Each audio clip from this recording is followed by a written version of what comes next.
Siguro nagtataka kayo kung bakit wala na akong video at saka mga reels nung mga raang araw kasi ayaw ko na sana kasi alam mo na marami na rin akong nararamdaman sa katawan. Medyo nahirapan na rin ako.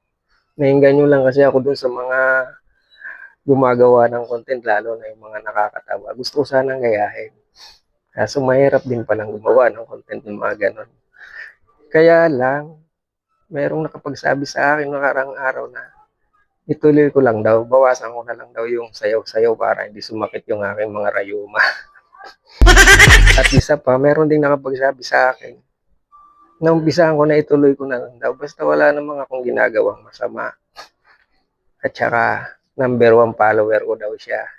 Ang gawin na lang daw, sabi sa akin, ba't di mo na lang i-content kung ano yung araw-araw na ginagawa mo sa buhay mo, kasama mo yung mga anak.